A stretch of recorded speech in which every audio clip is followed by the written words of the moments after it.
तमिलनाडु का एक मंत्री अभी कल परसों बड़ा बेहुदा एक वक्तव्य दिया है। सनातन धर्म का समूल नाश, ये उसका एजेंडा।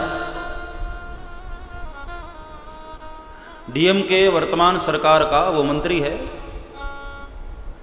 उदयनिधि स्टालिन। और ऐसा नहीं कि धोखे से उसने कहा। एक प्रेस कॉन्फ्रेंस में आया जिसका मूल जो शीर्षक है इरेडिकेशन ऑफ सनातन धर्म, ये उस प्रेस कॉन्फ्रेंस का शीर्षक था। उसमें बाकायदे वो लिखकर लाया था इरेडिकेशन ऑफ सनातन धर्म। इसका हिंदी में जो अनुवाद है वो है सनातन धर्म का समूल नाश। और ये कौन बोला? वर्तमान सरकार तमिलनाडु का एक मंत्री। और आपको मैं याद दिलाऊं, अभी जो मोदी सरकार के विपक्ष में जितनी भी पार्टियां हैं, केरल से लेकर के कश्मीर तक, अपोजिट पार्टियां, इन सब ने मोदी सरकार को पराजित करने के लिए एक गठबंधन बनाया है इंडी अलायंस के नाम से, जिसको इंग्लिश में पढ़ेंगे तो INDIA। ये उसका घटक दल है और उसका ये मंत्री। अभी मुंबई में एक बैठक हुई है इस पार्टी की, ये सारे गठबंधन जितने भी पार्टियां हैं, और इसके ठीक 24 घंटे बाद दक्षिण भारत की ओर से ये वक्तव्य आ रहा है। आप अंदाजा लगा सकते हैं कि मुंबई के उस बैठक में क्या एजेंडा रखा गया होगा। इनके निशाने पर देश का विकास नहीं है, इनके निशाने पर सनातन धर्म का विनाश करना। इसलिए मैं सोशल मीडिया के माध्यम से भी भारत के युवाओं को और भारतीय सभी माताओं, बहनों और भाइयों से प्रार्थना है कि यदि सनातन धर्म के मानने वाले हैं आप सब, तो कृपया भूल करके भी ऐसी गलती न करना कि देश की सत्ता इन मूर्खों के हाथ में आ जाए जो सनातन धर्म का समूल नाश करने की भावना रख रहे हैं। सारी विपक्षी पार्टी एक हो गई है और इन सारी पार्टियों में आप देखो सभी के निशाने पर सनातन धर्म है। चाहे वो सपा हो, चाहे वो आम आदमी पार्टी हो, चाहे कांग्रेस क्यों ना हो। शायद आप लोग भूल गए होंगे, कांग्रेस पार्टी के ही एक नेता ने भगवान राम के अस्तित्व पर उंगली उठाई थी कि राम जी काल्पनिक थे, राम सेतु, ये सब व्यर्थ की बातें। आम आदमी पार्टी के भी एक नेता ने कुछ समय पहले वक्तव्य दिया था कि मंदिर जाना, पूजा पाठ करना, ये सब बेकार की बातें हैं, नहीं करना चाहिए। कैसे कैसे लोग देश की सत्ता के लिए लालायित हैं और इन लोगों के निशाने पर केवल और केवल हमारा सनातन धर्म है। मैं उस तमिलनाडु के उस मंत्री को कहना चाहूंगा कि जो सनातन धर्म के समूल नाश की कल्पना कर रहा है, एक जमाने में उसी दक्षिण की ओर से रावण ने भी यही कल्पना की थी सनातन धर्म के समूल नाश की। परिणाम क्या हुआ? उसके खानदान में कोई दीपक जलाने वाला भी नहीं बचा, उस रावण का ही समूल नाश हो गया। मैं ऐसे उदयनिधि को कहना चाहूंगा, यदि ऐसी कल्पना लेकर तुम चल रहे हो तो आने वाले समय में, उस वक्त भगवान राम स्वयं आए थे और इस वक्त भगवान राम अयोध्या में मंदिर के रूप में विराजित हैं। मंदिर में साक्षात भगवान राम विराजित होने वाले। आने वाले समय में तुम्हारा भी क्या हश्र होगा, ये भविष्य बताएगा। कंस सनातन धर्म का समूल नाश करने की भावना रखा था, परिणाम क्या हुआ? उसी का सर्वनाश हुआ। हिरण्यकश्यप इन जितनी आसुरी शक्तियों ने सनातन धर्म के नाश की भावना रखी, खुद वो ही मिट गए। और आश्चर्य की बात ये कि ये सारे के सारे दल एक जगह होकर के दलदल बन गए।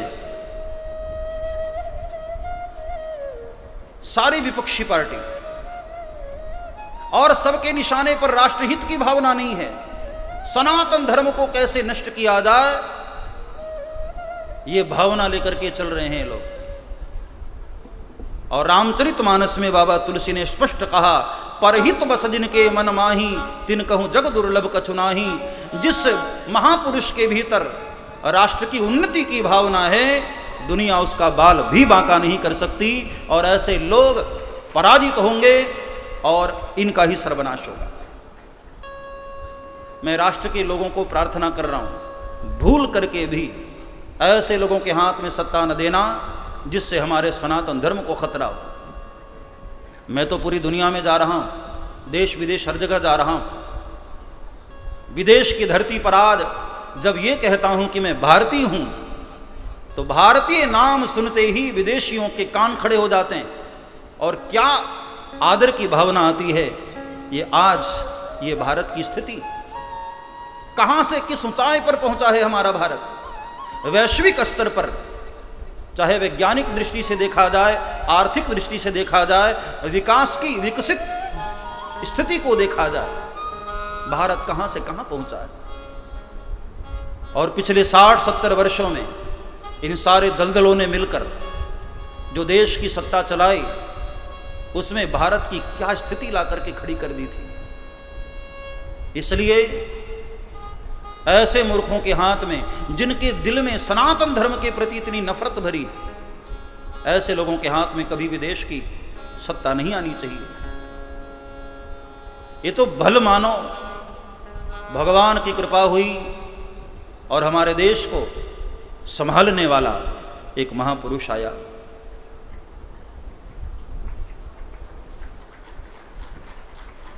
और मुझे आश्चर्य होता है कि ऐसी कड़वी बातें, अभी सपा पार्टी का एक नेता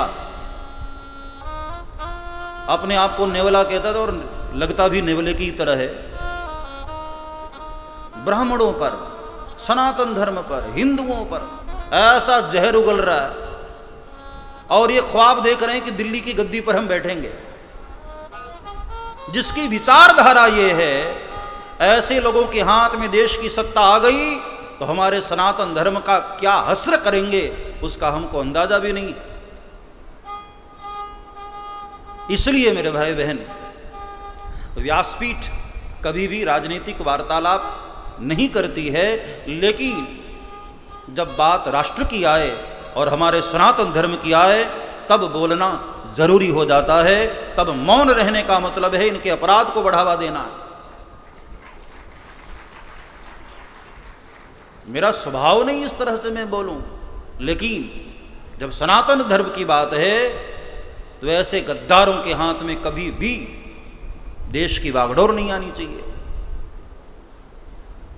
उसी दक्षिण से रावण ने विचारधारा लेकर के रावण चला था कि सनातन संस्कृति को नष्ट करूंगा। कितने कितने शास्त्र जला दिया था, कितने कितने यज्ञों को बंद करवा दिया, कितने महात्माओं का कत्ल करवा दिया। और परिणाम क्या हुआ? एक सत्य संग भगवान राम के सामने रावण की सोने की लंका भी तहस नहस हो गई और समूल नाश हो गया रावण का।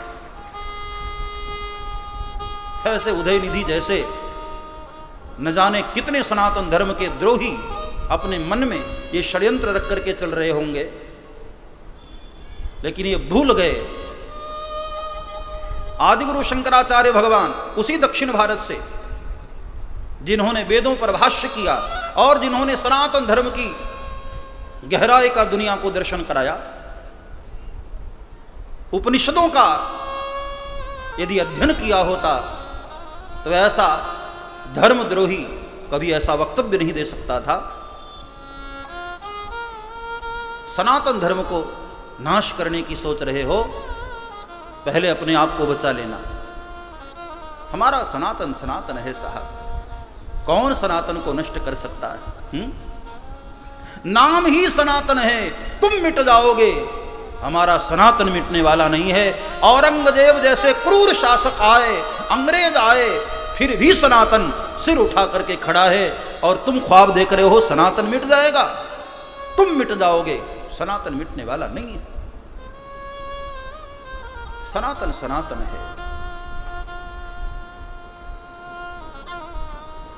जैसे यहां बहुत सारे रंग के गुब्बारे दिखाई दे रहे हैं, ऐसे ही सनातन धर्म की बहुत सारी रंगी बिरंगी धाराएं एक साथ चल रही हैं। इसी का नाम तो हमारा भारत है, इसी का नाम तो हमारा भारत है। अनेकानेक पंथ, अनेकानेक मत, अनेकानेक मतावलंबी सनातन धर्म की छाया में पल रहे हैं और एक साथ चल रहे हैं। और इसमें कुछ ये मूर्ख लोग सनातन धर्म को मिटाने का ख्वाब देख रहे हैं। अरे बाकायदे प्रेस कॉन्फ्रेंस में कहा कि मेरा जो अभियान है वो सनातन धर्म के समूल नाश की। और सोचो, जब सत्ता के लोग इस तरह की भावना रखेंगे तो आम जनमानस की विचारधारा क्या हो सकती है।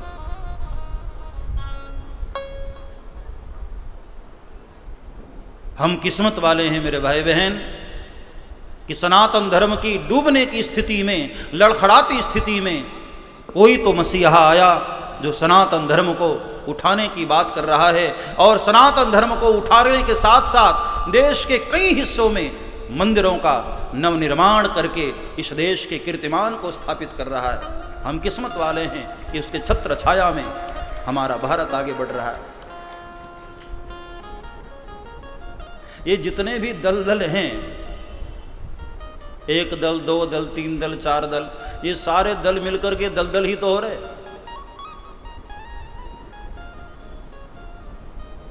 ऐसे देशद्रोहियों से, धर्मद्रोहियों से सावधान रहने की आवश्यकता है।